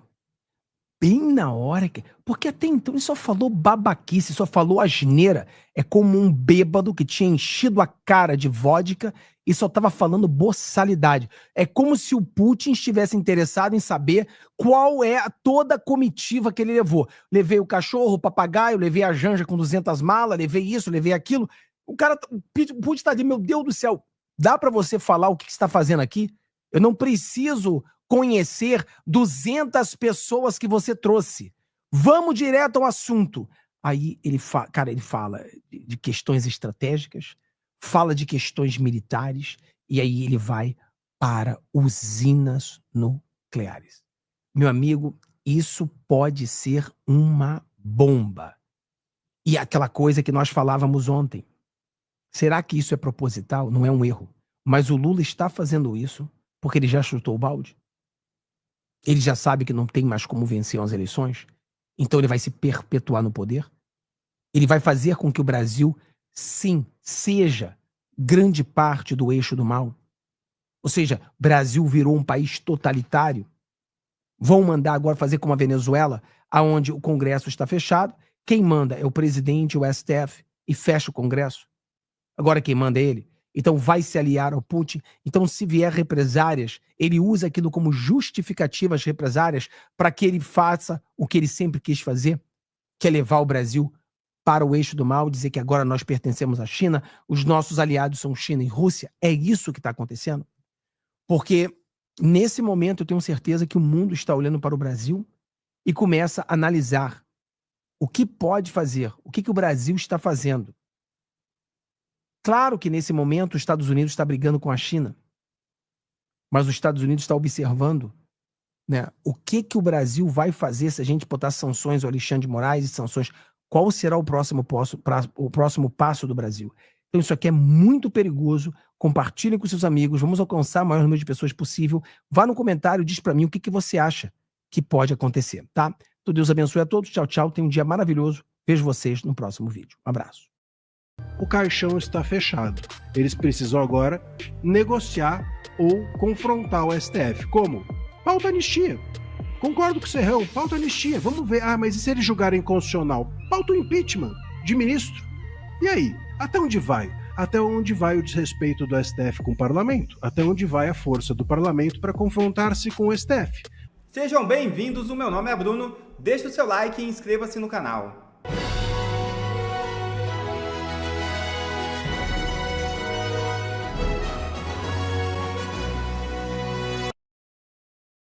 Moraes dá tapa na cara da democracia e pode abrir caminho para a urgência da anistia. É isso mesmo. Alexandre de Moraes votou para derrubar parcialmente a decisão da Câmara que sustou a tramitação da ação penal contra o deputado federal Alexandre Ramagem. O julgamento do STF para referendar ou não a decisão dos deputados começou na manhã desta sexta-feira. Pela manifestação de Moraes, seriam suspensos os processos apenas em relação aos crimes após a sua diplomação, em dezembro de 2022, mas especificamente de teorização de patrimônio tombado e dano qualificado contra o patrimônio da União. A resposta do deputado Sóstenes Cavalcante, líder do PL na Câmara, veio de maneira fulminante. Abre aspas. O voto de Alexandre de Moraes é um tapa na cara da democracia. 315 deputados eleitos pelo povo votaram pelo trancamento da ação penal. O STF simplesmente ignora. Quando um ministro humilha a Câmara, ele não ataca só o parlamento, ele afronta o povo brasileiro. Com a palavra do presidente Hugo Mota. Precisamos recorrer e pedir que minimamente a decisão da Câmara seja votada em sessão presencial e pelo pleno do STF. A urgência da anistia precisa ser votada. Fecha aspas. Sobre isso, o jurista André Marcília comenta e dá a sugestão para combater o STF. Então, eu vou só apenas aqui trazer algumas, dar algumas pitadas um pouco mais jurídicas a respeito disso. Mas eu concordo com todo o caminho, tanto o caminho da decisão, das implicações dela, quanto os caminhos que agora restam ao parlamento. O que houve foi que o ministro Moraes, ele votou para reconhecer parcialmente a possibilidade de suspensão da decisão contra o Ramagem. O que isso quer dizer na prática? Na prática quer dizer que os crimes de dano estão suspensos. Dano ao patrimônio público e dano ao patrimônio tombado, esses ficam suspensos. Todos os demais, que são golpe de Estado, abolição violenta do Estado, organização criminosa armada, e aí vai aquela toda a boiada de crimes graves, esses o ministro Moraes entende que deveriam seguir. E por que ele entende que deveriam seguir? Porque o artigo 53, parágrafos 3º e 4º da Constituição diz que o Congresso pode suspender crimes acontecidos após a diplomação. Ramagem foi diplomado em 2022, final de 2022, não é isso? E esse é o ponto. A gente tem que entender que crime, e é isso que o Moraes não entendeu, é isso que o Zanin não entende, quer dizer, não sei se não entendem ou se eles se fazem de desentendidos, porque ali a gente fica num terreno um pouco nebuloso mesmo de até onde vai o desconhecimento jurídico e até onde vai o conhecimento político, para ser brando e não ofender ninguém. O que a gente, portanto, precisa dizer é que do ponto de vista legal, na nossa legislação, é bem claro o seguinte: você cogita, você prepara um crime, você idealiza um crime, isso não é punível. Então eu estou aqui imaginando que eu vou cometer um golpe, acho que eu vou cometer um golpe, estou preparando aqui um golpe para ser cometido, estou escrevendo uma minuta, inclusive, do golpe que eu pretendo cometer. Posso ser punido? Não posso ser punido. É uma cogitação. Eu preciso colocar em prática aquilo tudo que eu estou preparando, executar, iniciar, não é terminar de executar, porque aí as pessoas falam assim, mas se você executar um golpe, não tem como punir, porque o golpe vai estar dado. Não precisa ser dado, mas precisa ser iniciado. Então, e não é só golpe, é tudo. Se você passar a sua vida idealizando assaltar o mercado e não assaltar, você não é um criminoso, sinto informar, você é uma pessoa que está perdoada. Se você for até o supermercado e não entrar, você continua sem poder ser punido. Se você entrar no supermercado e disser isso é um assalto, você pode ser punido. Então precisa iniciar o ato. Onde que se inicia o ato de tentativa de golpe de Estado? No 8 de janeiro de 2023, portanto, depois da diplomação de 22 do Ramagem. O artigo 53 fala, só pode Só pode ser suspenso os crimes que existirem depois da diplomação. Diplomação em 22, o crime passa a existir. Ah, mas ele estava preparando, não é crime. Ah, mas ele estava cogitando, não é crime. Passa a ser crime com o início da execução. Se ele foi diplomado em 22 e o início da execução foi em 23, em janeiro, 8 de janeiro de 2023, portanto, tentativa de golpe, abolição violenta de golpe de Estado, está sim abarcada pelo 53, parágrafos 3º e 4º, poderia sim ser suspensa. E aí é que eu não sei se há uma imensa ignorância constitucional por parte dos ministros do STF, ou se os ministros do STF, obviamente, se valeram de uma interpretação ignorante para poder não suspender esse caso. Por quê? Porque se suspendessem contra o Ramagem, óbvio que teriam que suspender contra todos os demais. O Ramagem estava no núcleo 1, o mais importante, a espinha dorsal. E quem que estava do lado ali do Ramagem do núcleo 1? O Bolsonaro. Então, se suspendesse em relação ao Ramagem, teria que suspender em relação ao Bolsonaro. E é isso que o STF jamais, eles poderiam interpretar do jeito mais maluco que fosse, e não estão muito longe disso, fazem isso todo dia, mas eles não iriam deixar esse caso ser paralisado em relação ao Bolsonaro. A mira aqui não é o Ramagem, eles não estão nem aí para o Ramagem, a mira aqui é o Bolsonaro. Então, com essa decisão, o ministro Moraes suspendeu apenas dano e o resto segue sendo o julgamento normal em relação ao Ramagem, porque eles sabem que não daria para excluir, é isso que o STF entendeu, e entendeu bem, não tem como excluir o Ramagem, vamos fazer o Ramagem não ser julgado por golpe, aí exclui o Ramagem e julga o Bolsonaro. Como é que você julga o Bolsonaro se o Ramagem e o Bolsonaro estavam no mesmo núcleo e um complementando a conduta do outro de mandante de um golpe? Imagina, não tem como você julgar um golpe sem julgar os mandantes, não tem como você julgar o mandante sem julgar outro, é óbvio isso. E eles sabiam muito bem que se suspendessem isso em relação à Ramagem, teriam que também suspender em relação ao Bolsonaro. A decisão do Moraes fala que o artigo 53 entende que essa decisão do parlamento, da Câmara, não atingiria os demais réus. E aí eu concordo com a decisão. É de fato isso. A imunidade parlamentar é do parlamentar. Ela protege o mandato. Não dá para proteger todo mundo. Isso não pode acontecer. Mas, repito, se protegesse o Ramagem, todos os demais seriam indiretamente atingidos, porque não daria para tirar o Ramagem e julgar os demais. É isso que aconteceu. Foi um julgamento com um triplo salto carpado, aquele negócio do malabarismo jurídico da parte do Moraes, para poder continuar a sua empreitada para julgar Bolsonaro, que é isso que eles querem de verdade. O que acontece agora? Bom, temos que aguardar os demais ministros votarem. Tem alguma expectativa, Marcília, dos ministros abrirem alguma divergência? Zero. Menos 13 expectativa. Por quê? Primeiro, porque os ministros, eles, enfim, estão unidos, a gente está vendo. E segundo, porque se alguém ali tivesse alguma intenção de criar alguma divergência, teria pedido destaque. Esse julgamento está sendo feito no plenário virtual. Bastava um ministro falar, eu quero que isso vá para o plenário físico, porque eu pretendo debater, eu não quero que fique no virtual, onde não tem debate. Se ele quisesse divergência, ele faria isso, pediria o destaque. Ninguém pediu. Vai ser julgado no virtual, que é uma vergonha, um caso desse tamanho ser julgado no plenário virtual. Invalidarem uma decisão da Câmara, colocarem no chão uma decisão do Legislativo no virtual. Mas assim será feito, sem nenhum destaque ao pedido de ministros da primeira turma para ser levado para o plenário físico. Então, se não pediram para levar para o físico, muito difícil que alguém divirja. E, com isso, e também porque, como disse o Serrão, o ofício do Zanin, que certamente não é um ofício que ele fez sozinho, ia no sentido do voto do Moraes. E provavelmente quem fez o ofício do Zanin foi o Moraes. E todos ali estão, portanto, costurados com a mesma intenção. O que resta ao parlamento agora? Resta ao parlamento fazer política. Dentro do ambiente jurídico, o caixão está fechado. Eles precisam agora negociar ou confrontar o STF. Como? Pauta anistia. Concordo com o Serrão, pauta anistia, vamos ver. Ah, mas e se eles julgarem inconstitucional? Pauta o impeachment de ministro. E aí? Até onde vai? Até onde vai o desrespeito do STF com o parlamento? Até onde vai a força do parlamento para confrontar-se com o STF? Aí é isso que a gente vai ter que agora assistir. Essas são as cenas dos próximos capítulos, veremos o que virá.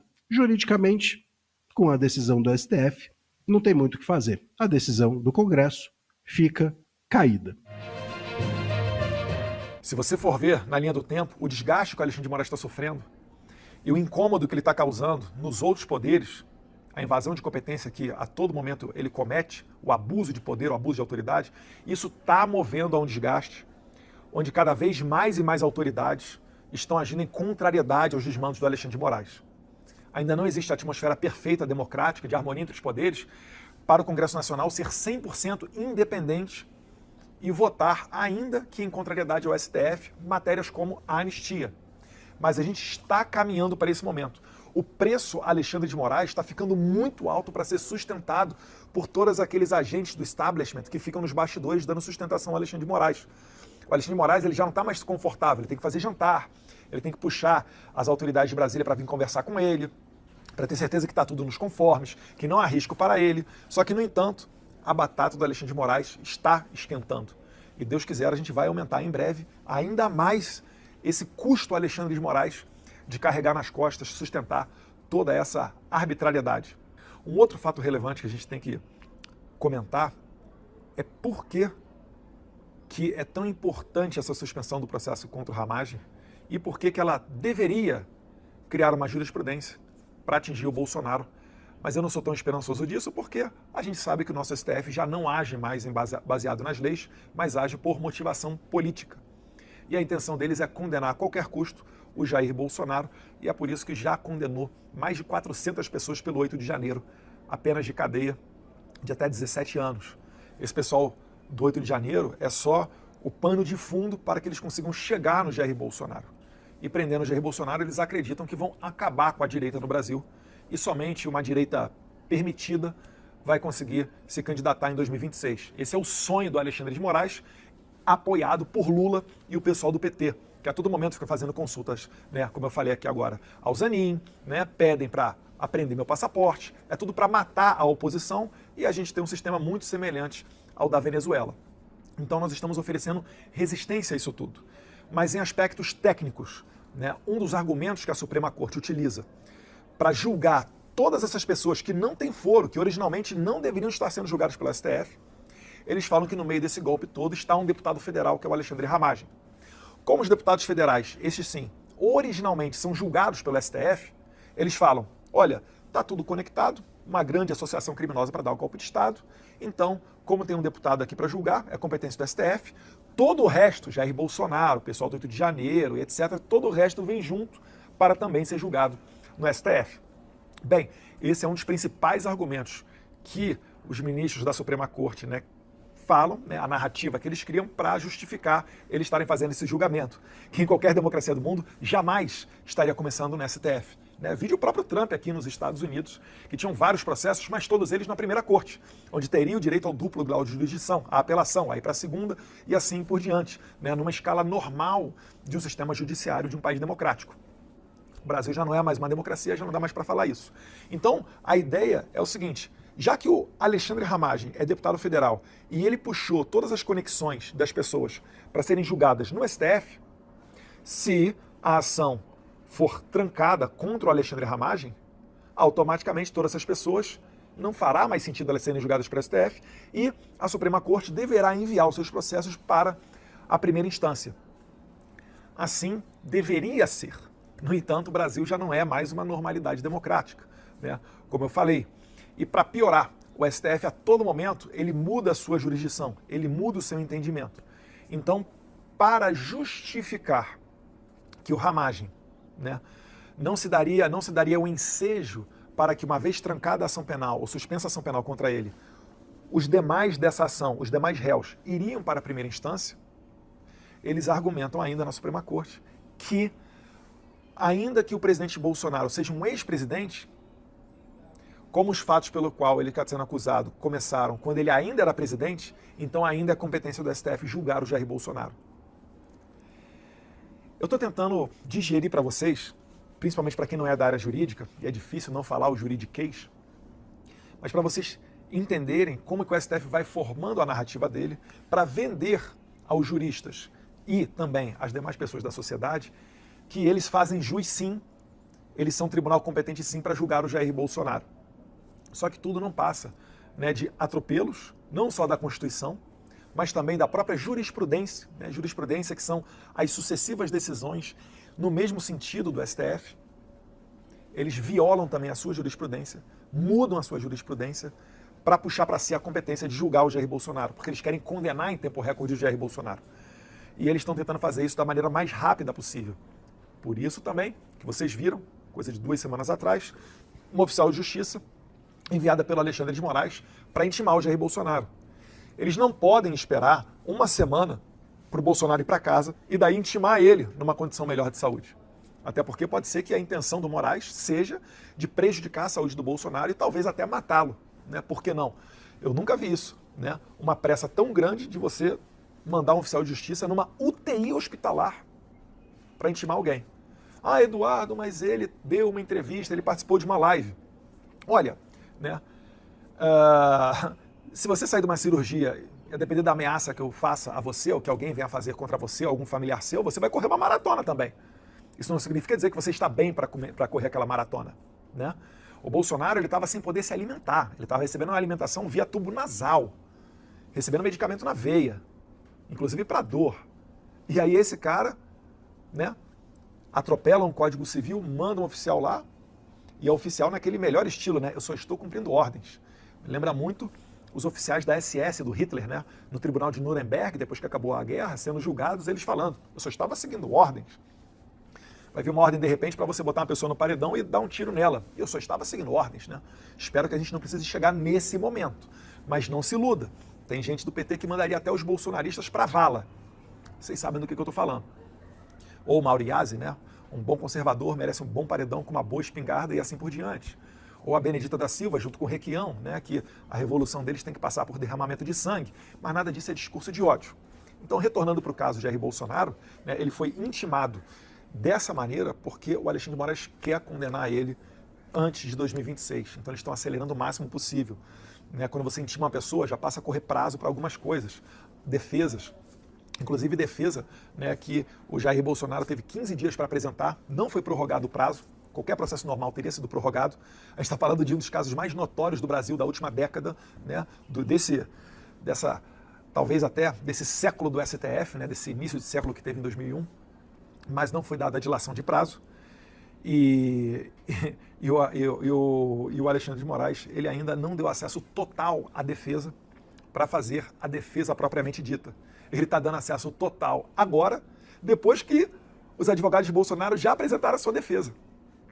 Será que se, porventura, os advogados de Bolsonaro, Braga Neto, Cid, né, qualquer pessoa que esteja como réu nesse processo, será que se ele agora falar, Moraes, agora que você deu acesso completo às provas, veio aqui uma questão incidental sobre essa circunstância que eu gostaria de chamar novas testemunhas.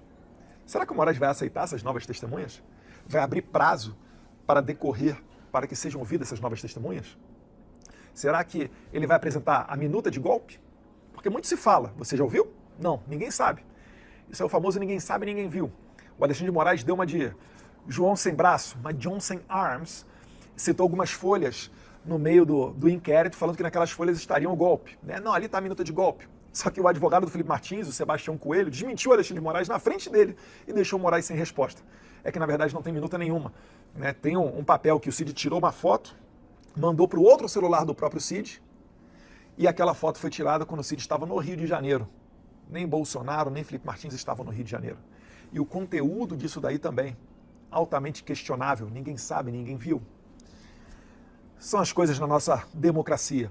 Mas ainda assim, finalizo dizendo que a Câmara dos Deputados fez um grande trabalho e se botou mais de 300 deputados para votarem pela suspensão do processo dessa ação penal do golpe da Disneylândia contra o Ramagem, pode ter certeza que a esmagadoríssima maioria desses mesmos 315 deputados votaria a favor da anistia.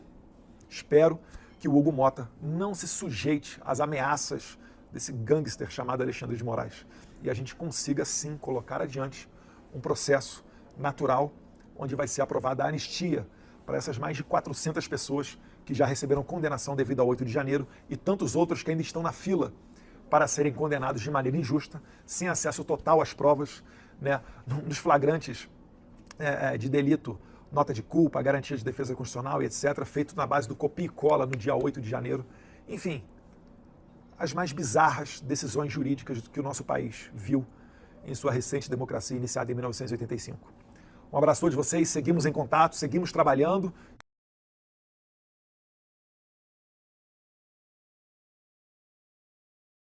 Ainda assim, o ladrão é uma opinião sobre a pessoa. Não é um fato específico. Ministro André, para mim é uma ofensa grave. Eu não admito que ninguém me chame de ladrão. Eu vou formar Vossa Excelência. Ela vai porque responder. Essa tese da moral flexível que inventaram não existe é a moral tese que degrada o serviço público e desmoraliza o Estado. Não. Eu quero só informar Vossa Excelência que, por favor... Não, a pessoa vai responder pelo crime. Consignemos todos que eu não admito. Na minha ótica, é uma ofensa gravíssima. Não é crítica. Bom, o que a gente está se dizendo é que chamar alguém de ladrão, se for o um cidadão médico... não puder chamar um político de ladrão... E ministro Supremo pode? Eu não sou distinto dos demais. Tá. Ela vai responder... Se o advogado subisse nessa tribuna e dissesse que Vossa Excelência é ladrão, eu ficaria ou curioso por desacato, para ver a reação ou de por Vossa um Excelência. crime, na mesma pena que qualquer cidadão teria o direito de ser ressarcido na sua honra por um apenamento. Ministro André, você é uma pequena observação. Deputado de esquerda é alvo da operação da PF por desvio de emendas parlamentares. A Polícia Federal deflagrou nessa última semana uma operação para investigar crimes de corrupção ativa e passiva envolvendo recursos de emendas parlamentares do deputado Afonso Mota, do PDT. Os investigadores cumpriram 11 mandados de busca e apreensão e 2 mandados de busca pessoal. A Justiça também determinou o afastamento do cargo e das funções públicas de 2 investigados, além do bloqueio de valores de contas de pessoas físicas e jurídicas. O chefe de gabinete de Mota, Lino Furtado, também está entre os alvos das buscas. Olha só, as ordens judiciais expedidas pelo Supremo Tribunal Federal foram cumpridas em 5 cidades gaúchas. Entre elas estão Estrela, Rosário do Sul, Santa Cruz do Sul, Venâncio Aires e Lajeado, e também lá em Brasília. Segundo os investigadores, os alvos desviaram recursos públicos que iriam para a saúde gaúcha, como no caso de repasses para o Hospital Ana Nery, em Santa Cruz do Sul. Durante a ação, os investigadores apreenderam cerca de R$140 mil com os alvos da operação, que recebiam propina pelo processo de liberação e recebimento das verbas parlamentares. Procurado, o deputado nega ter envolvimento com desvios de emendas. O deputado Afonso Nery, do PDT, disse após uma reunião com o presidente da Câmara, Hugo Mota, do Republicanos, que não tem envolvimento com o escândalo de desvio de emendas parlamentares investigados pela Polícia Federal. O Afonso saiu em defesa também do seu secretário parlamentar, que foi alvo da operação. O parlamentar acabou admitindo que deve exonerar o assessor na próxima semana. Olha só, essas são as últimas informações aqui no nosso canal. Deixa o like, se inscreve, compartilha e até um próximo vídeo.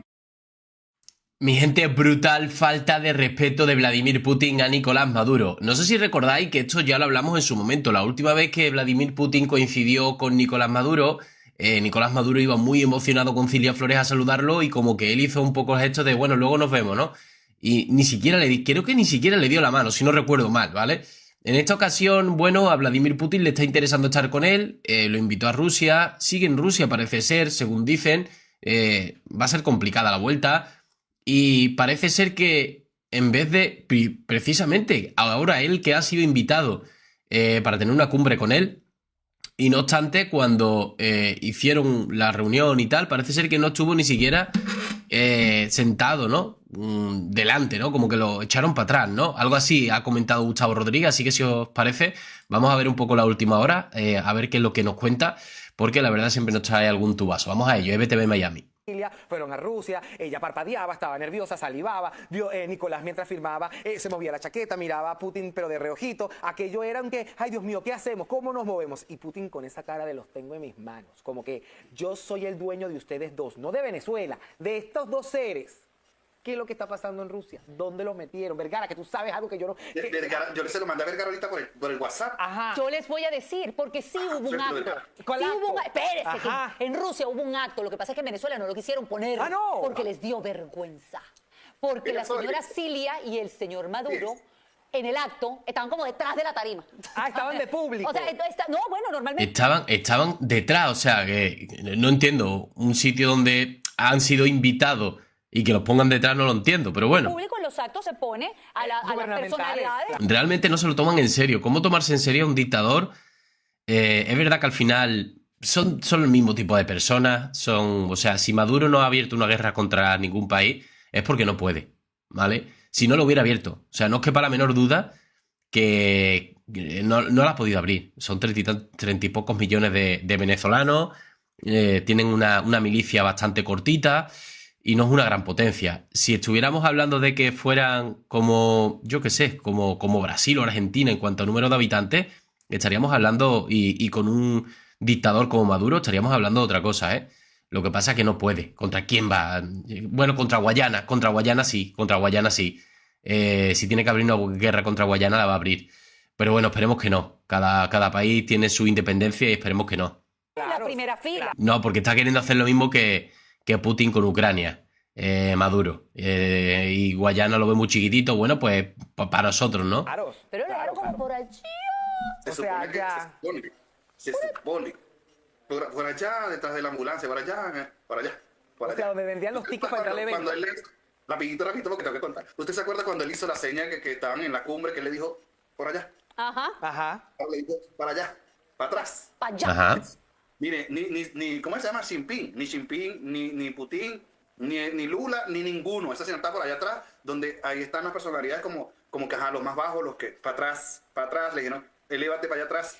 Pero me parece muy interesante y le voy a decir por qué. A nivel protocolar, siempre una visita diplomática implica no solamente un movimiento de seguridad importante, sino unas posiciones que están previamente establecidas, que corresponden al nivel de autoridad que representa a la persona. Acaban de firmar un acuerdo y lo mandan detrás de la ambulancia. Esto es un mensaje muy claro. Llega el nuevo Hyundai Inster, el suburbano. Bueno, pasamos el anuncio y continuamos con esta última hora. Esa falta de respeto de Putin a Nicolás Maduro, que tampoco me extraña. Ya os digo, al final, él sabe perfectamente cómo es Maduro. Es verdad que al final son personas que bueno, tienen feeling porque son iguales, porque hacen las mismas cosas. Ya os digo, Maduro no puede hacer lo mismo porque al final es que Rusia es una de las mayores potencias del mundo. Escuche esto, la carta de la luna, la carta de la muerte y la carta de la torre. Cara, esto está fuerte, escuche. Maduro, esto me lo confirmó de una personalidad, una aceituna que está allá. Por un contrato de una aceituna, uno fuerte, que se conectó una... Maduro no quiere regresar. Maduro no quiere regresar y eso es comentado por el aceituna que está allá. Lo otro, que está con él, que escuchó porque está de primera línea. Lo otro, el tema es que si regresa le pueden dar como dice la caída, le pueden darle estocada o lanzarle como dice una nube gris ahí como de repente, una situación y que se lo lleven como dice atrapado, aprensado o que simplemente, bueno, ya tú sabes la carta de la muerte. A ver, evidentemente Maduro tiene miedo cada vez que sale de su zona de confort, en este caso de Venezuela. Todo lo que sea estar viajando por encima de países democráticos corre el riesgo de que si hay alguna falla técnica en el avión, tiene que parar, tiene que repostar. Entiendo que combustible no, porque al final llevará de sobra, pero oye, hay alguna falla que tienen que parar por temporal, por lo que sea. Evidentemente que tendrían un problema bastante grave, porque imaginaros que paran en cualquier país de Europa. Tienen la obligación de saber quiénes son los que están dentro del avión para ver si necesitan algo y dándose cuenta de que dentro estaría del avión Nicolás Maduro, que tiene una orden de aprehensión por Argentina y por Estados Unidos con 25 millones de dólares por su cabeza, evidentemente, como podéis imaginar, no saldría de Europa. El señor está tan nervioso que el regresar le está pidiendo a Putin que cómo puede hacer para mantenerse, porque él no quiere regresar. Entonces vamos a ver un Maduro que puede estar desconcertado y que puede estar saltando o que puede hacer como ciertas escalas o simplemente decir, bueno, anímeme ahí el panorama, vamos a ver cómo está la cosa y cualquier cosa yo me desvío, como pasó cuando le iba a agarrar a la gente de Estados Unidos. Maduro está muy asustado y no quiere regresar y me lo está confirmando, no solo las cartas, sino el aceituna cuando lo comentó con una persona que es pesado, ¿entendió? Es decir, esto viene de militares sólidos. ¿Qué le parece? Maduro. Tiene miedo que lo agarren en el aire y que se le acabe la gasolina. Ajá, ¿te entendió? Ajá. Maduro, tú que nos estás viendo, que te la pasas chismeando porque te llegan los videos. Aprovecha, muchacho. No ve. Aprovecha, este es tu momento. Quédese ahí. Aunque aquí está diciendo, mira, aquí está diciendo la gente que Cilia para la cocina y no sé por qué, usted entenderá, dice que a Maduro lo pusieron cerca de los baños. Pero bueno, sí, a lo mejor había una razón por la cual estaban allá, detrás de la ambulancia. cuando íbamos a los eventos, porque tú sabes que por allá arriba se ve una gente por allá. Estaba, y quiso para aparentar que supuestamente estaba en la fila de los presidentes. No, me usted para atrás, se va. Y otro de los tubazos que tengo de ese señor Aceituna, que leyó el librito ese que firmaron, pues resulta que una de las cosas que él le ofrece a Putin, a cambio de la situación de lo de Chevron, es que Rusia tome, como dice, el control, ¿verdad?, para apoderarse de aquellas estaciones de Chevron y sigan, como dice, con la continuidad del tema petrolero. Es decir, que si Chevron pica los cabos, entonces la posición es para Rusia. Por eso es que Maduro le está vendiendo Venezuela, o sea, a Rusia, Venezuela entera. Se le está sirviendo en bandeja de plata. Sí, no lo de Margarita. Y dicho por ese Aceituna que está allá, Vergara. Pero mira, pero es que aquí también nos estaban pasando porque había una cosa con el rollo petrolero, dice ay, no lo encuentro ya. Pero sí sé que expiró la licencia de los contratistas petroleros en Venezuela, aunque según él se dijo, no, aquí estamos normal, esto no ha pasado nada. El cuento es que sí, les llegó la fecha. Y seguirá pasando, porque 3 de espada, la carta del emperador y la carta del rey de copas, cada día más Trump va a venir decidido para coartarlos y para buscar la manera de liquidar todas estas situaciones, negociaciones, transacciones que ellos tengan. Recordemos que Trump en efectivo tiene la posición sólida para poder así mover las fichas, las piezas, y Trump es amigo de Putin. Putin no se va a meter en ese rollo. Además que esas personas que fueron para allá, que son parte de su familia. Sí, bueno, han tenido una conversación de 2 horas telefónica entre Trump y Vladimir Putin. Como sabéis, intento informarme al máximo porque además es un tema que me interesa muchísimo. Evidentemente a nadie se le escapa que algún día pueda haber una tercera guerra mundial y que lo que entendemos como, oye, salir de fiesta, salir a un restaurante, salir al parque con los niños, con las niñas, a pasear, hacer deporte, esto que es una vida normal, ir a tu trabajo, se pueda convertir en un caos. Porque Ucrania estaba como estáis vosotros los que me estáis viendo, con una vida normal. Ucrania hace 5 años era un país normal. Y ahora mismo es un país destruido, destrozado. Sin colegio. La mayoría de las personas o se han mudado a otros países o sus edificios y sus casas han sido destruidas, sus hospitales, sus colegios, sus iglesias. ¿Qué queréis que os diga? Esta es la realidad de Ucrania. Podemos mirar para otro lado, pero tarde o temprano nos puede pasar. Entonces estoy muy pendiente. Parece ser que tuvieron una conversación de 2 horas. Hay un alto al fuego de 30 días para infraestructura, para algún tipo de infraestructura de hospitales y demás, y energética. Es decir, nada de torres de luz para, digamos, no dejar sin luz a los ucranianos. Pero van a seguir bombardeando otras zonas. O sea, con lo cual no es un alto al fuego 100%. Pero bueno, al menos van a ser de forma selectiva. Yo sigo sin verlo. Al final, para mí no es un alto al fuego. Un alto al fuego son 30 días sin nada de nada. En fin, la cosa sigue bastante turbia, ¿eh? Y la gente conocía mucho del anillo de Maduro. Le están echando las goticas, aparte que está recibiendo el remedio, ¿te entendió? Para la cura de la enfermedad de él, le están echando unas goticas adicionales. Bueno, lo de las curas, lo de las gotitas no lo entiendo muy bien, pero bueno. En fin, mi gente, lo vamos a dejar por aquí. No sé qué opináis al respecto, está la cosa bastante complicada. Nos vemos en el siguiente vídeo. Un saludo. Diretamente do Brasil, quem vos fala, Mestre Dinho, trazendo sempre informações na palma da sua mão. E o meu convite especial, por gentileza, entra na descrição desse vídeo. Urgente! Clicar nos links abaixo. É uma surpresa e você pode ganhar muito dinheiro. Repito! Urgente! Clicar nos links abaixo. É uma surpresa e você pode ganhar muito dinheiro!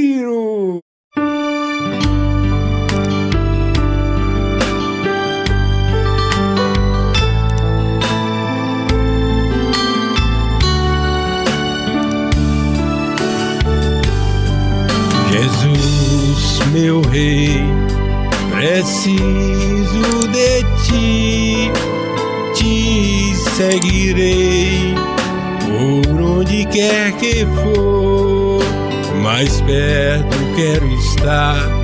Sempre hei de suplicar nos conflitos com o tentador. Jesus me fará vencedor.